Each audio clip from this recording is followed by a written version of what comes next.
Okay, let's dive in. The Wall of Gog and Magog. It's this really captivating enigma, isn't it? Shows up everywhere in ancient traditions. It really does, this idea of a barrier against chaos. It seems almost universal. Exactly. And for you, our listener, maybe you've wondered how to tackle these big, complex topics without getting totally lost. Well, that's what we're trying to do today. Right. We're exploring a really compelling, maybe even controversial, new take on where this wall might be, and maybe more importantly, what it actually is. Because the traditional image is so strong, isn't it? This massive vertical wall way out in some remote place. Totally. Impenetrable, holding back, these destructive forces.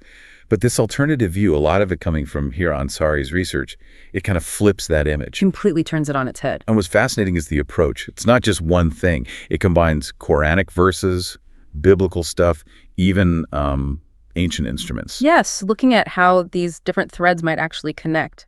Astronomy, ancient tech, religious texts. Yeah. It's very interdisciplinary. Instruments, okay. And then there are these connections being drawn between continents, like the Incas in South America and ancient Egypt. Which sounds pretty wild at first glance, I admit. It does. But could these seemingly separate pieces, these ancient civilizations, these texts, actually fit together? Could they reveal something new about this old mystery? It definitely makes you question how separate these ancient worlds really were. Maybe there was more connection than we usually think. Right. So the big question for this deep dive, could the Wall of Gog and Magog not be that vertical tower? Could it be maybe a horizontal barrier and located somewhere totally unexpected, like Machu Picchu? The implications of that are huge, obviously. Absolutely. It forces a whole rethink. So where do we start? I guess we go back to the text, right? We look at those key religious sources. That seems like the logical place. So let's take Surah Al-Kahf in the Quran, verses 86 and 90. They talk about Dhul-Qarnayn's journeys and specifically mention him reaching the place where the sun sets and the place where it rises. Right. And traditionally, people read that very literally, like he went to the absolute farthest west and the absolute farthest east points of the known world. That's been the dominant interpretation for centuries. But Ansari's work suggests, what if it's more metaphorical? Metaphorical. How so? What would that mean?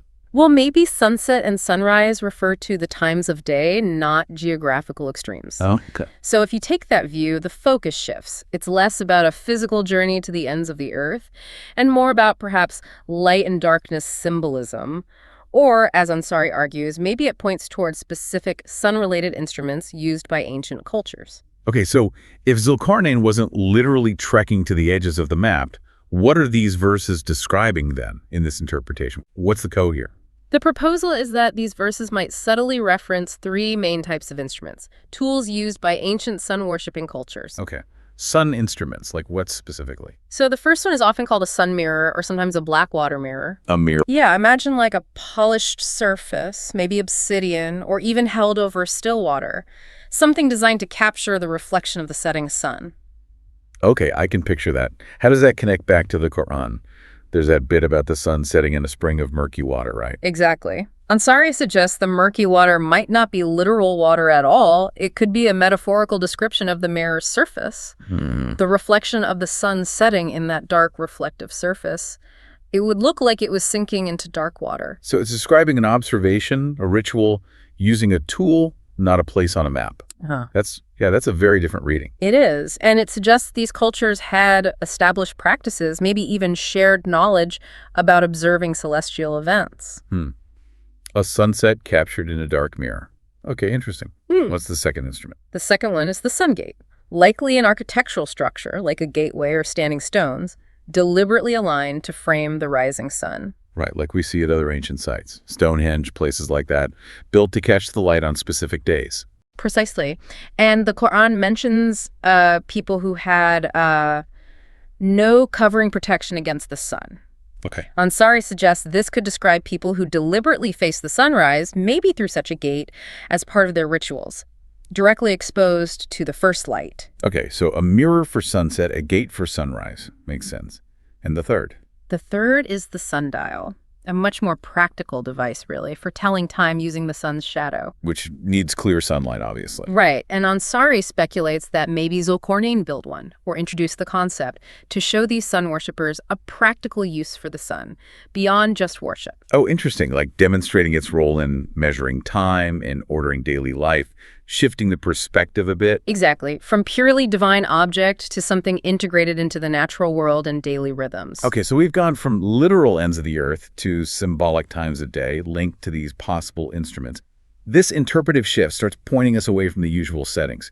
Where does the research suggest we should be looking instead, geographically? This is the big jump. The research points towards the Andes, specifically the area around Machu Picchu and the Inca Trail in Peru. Machu Picchu. Okay, why there? What makes that site fit these ideas? Well, the argument rests on a couple of things. The unique mountain alignments there, for one, but also the Incas are well known for their sophisticated sun instruments and their intense sun worship. Right, Inti, the sun god, was central. Exactly. So there's a strong resonance between what we know about Inca culture and practices and these descriptions in the Quran, especially if you read them through this new instrumental lens. Can we get more specific? Are there actual features at Machu Picchu that match up? Yes. There's the famous Inti Punku, the sun gate at Machu Picchu. It's known for its precise alignment with the sunrise at certain times of year, like the solstices. The classic sun gate example right there. Precisely. And within the citadel itself, there are various polished stones, flat areas, features that, given the Inca focus on the sun, could quite possibly have functioned as the sun mirrors we talked about for observing sunset. Okay, so the instruments, or potential instruments, seem to be there. The cultural focus fits. And if Machu Picchu is the location, that really changes the game for the wall itself, doesn't it? Absolutely, because the landscape there, it's mountains, gorges, ravines. It makes a massive freestanding vertical wall seem, well, less likely, or at least not the only possibility. So what could it be instead? This gets back to the language, right? The actual word used in the Quran. Exactly. The Arabic word is Radma. Now, it's often translated as wall or rampart, but Ansari emphasizes its core meaning is broader. It just means a barrier, something that blocks or fills a gap. It doesn't have to be vertical. No, that's the key linguistic point. It could just as easily describe something horizontal. Like what? A bridge? Or fortifications across a canyon? Precisely. Think about sealing off a deep gorge, filling a chasm, maybe even symbolically, like blocking an entrance to an underworld, as you hinted at earlier. And do the verses describing the construction support that idea? They seem to. Verses 18.9498 describe the people asking Dhul-Qarnayn for protection from Gog and Magog. Right. His response, he asks for masses of iron. Then, crucially, it says he fills the gap between two cliffs, or two sadafain, which often means mountain spurs or sides. He heats the iron, then pours molten copper or tar over it. Filling a gap between cliffs. Yeah, that sounds much more like sealing a horizontal space like a gorge than building a vertical wall from the ground up. It does, doesn't it? The action is about bridging or blocking across something. And does that kind of landscape match the Machu Picchu area? It fits perfectly. The entire region is defined by incredibly deep gorges, steep ravines, canyons. Building a horizontal barrier, or maybe even a series of barriers across those natural gaps, makes a lot of sense from a practical geographical standpoint if you wanted to block access. Block access to what, though? Dangerous areas? Yeah. Or to these groups, Gog and Magog themselves? That remains the question. Could be physical access, could be symbolic. Now, we also mentioned biblical references earlier. How do they potentially connect to Peru? Right, the Bible mentions Gog and Magog coming from the north. Yes. And usually that's interpreted as, geographically north of Israel, or maybe even the North Pole direction. A standard interpretation. But similar to the Quranic verses, what if north here isn't just a direction? What if it referred to a specific, significant region known as northern in the ancient world? Almost like a proper name. A different kind of north. It's north. Sort of, yeah. And here's where it gets surprising. There's a region in ancient Peru called Norte Chico. Norte Chico.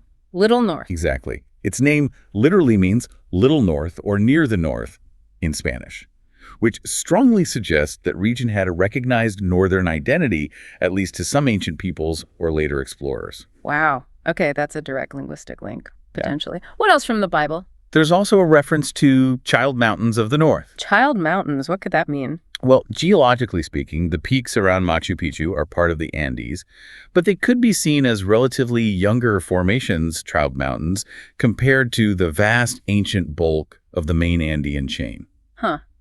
So younger, geologically speaking. Potentially. So you start putting it together. Gog and Magog, coming from Child Mountains, located in this specific region, identified as northern.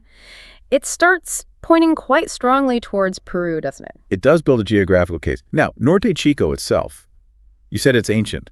How significant was it? Hugely significant. The Norte Chico civilization, also called Caral, is actually the oldest known complex society in the Americas. We're talking dates back to around 3700 BCE. 3700 BCE. That's older than the pyramids of Giza, isn't it? Roughly contemporary with the very earliest stages of Egypt and Mesopotamia. It's incredibly old. So while Egypt was building early monuments, there was this major civilization thriving in Peru. Exactly. And they weren't just small settlements. They built monumental architecture, including large platform mounds, pyramids in the coastal deserts there. The Caral pyramids are nearly 5,000 years old. Wow. So complex society, major engineering skills right there in that northern region of Peru thousands of years ago. Absolutely. It reinforces the idea that this wasn't some remote, unknown area.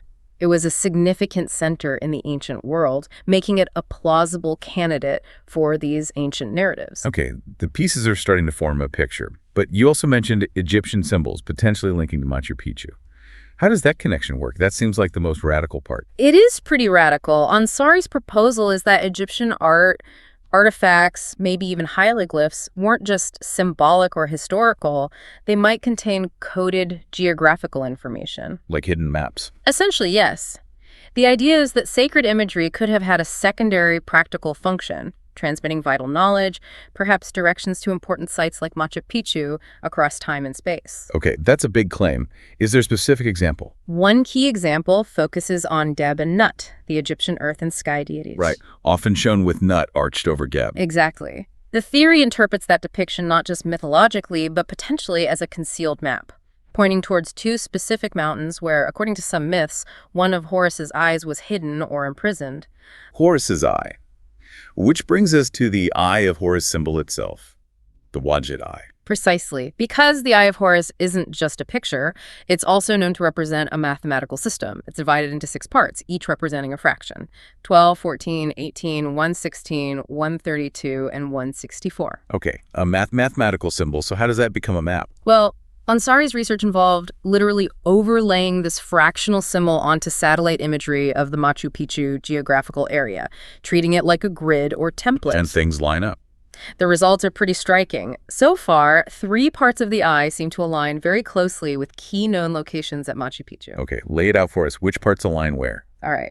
The 12th fraction that's the left corner of the eye symbol appears to align with the location of the sun mirrors we talked about within the main citadel. The sunset observation points, okay. Then the 132 fraction, often shown as the teardrop or the nerve line coming down, that aligns with the Intipunku, the sun gate. The sunrise gate. Got it. And the 164 fraction, the part representing the optic nerve, seems to align with the overall top-down perspective of Machu Picchu itself.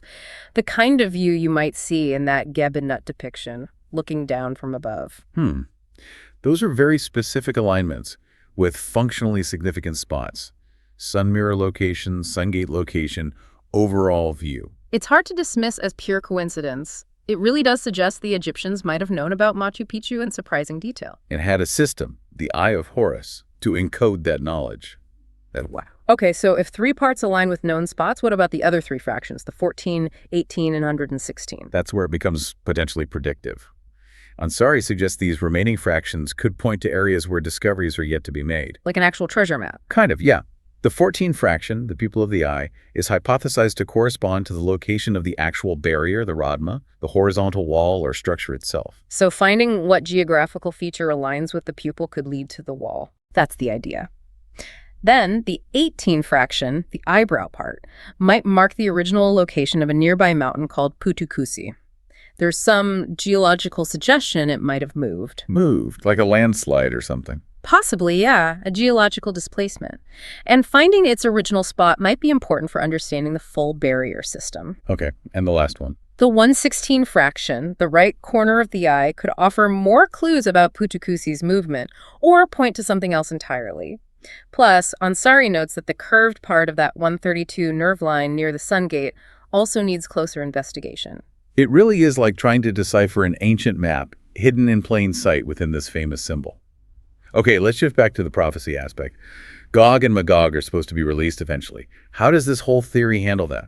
That's a critical piece. Quran 21.96 says something like, when the barrier is opened, Gog and Magog will surge forth from every elevated place or every height. Right. And usually people picture that as armies pouring over the barrier, swarming the earth. That's the traditional view, an overwhelming invasion. But Ansari offers a completely different interpretation.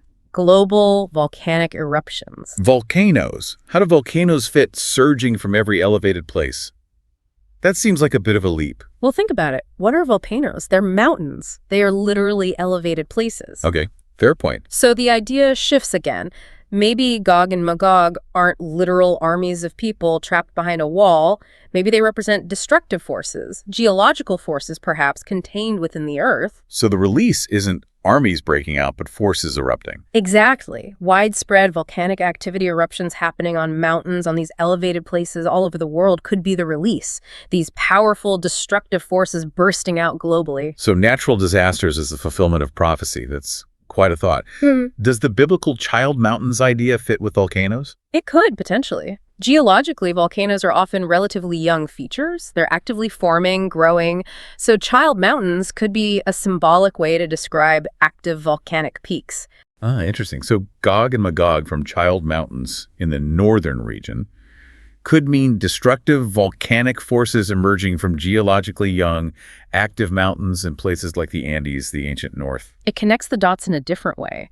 And the sheer destructive power of volcanoes certainly matches the chaos associated with Gog and Magog in the traditions. It links the biblical and Quranic clues geologically. Okay, the complex tapestry weaving together texts, geology, archaeology. Stepping back, how does Machu Picchu, this specific site, fit into the bigger global picture of ancient knowledge and prophecy? Well, its clear connection to sun worship and sophisticated astronomy links it to patterns we see elsewhere, Egypt, Mesopotamia. This shared focus on observing the cosmos. Right, they were all looking up, tracking things. And if that Eye of Horus connection holds any water, it suggests a level of knowledge sharing, or at least parallel understanding, between these ancient cultures that goes beyond what's usually assumed. More interconnected than we thought. It raises the possibility that maybe these different civilizations had a shared understanding, perhaps symbolic, of this Gog and Magog concept. Its location, the nature of the barrier, maybe even the signs, natural signs, like volcanoes of its eventual breach. As if they were all aware of the same potential future, just described in their own terms.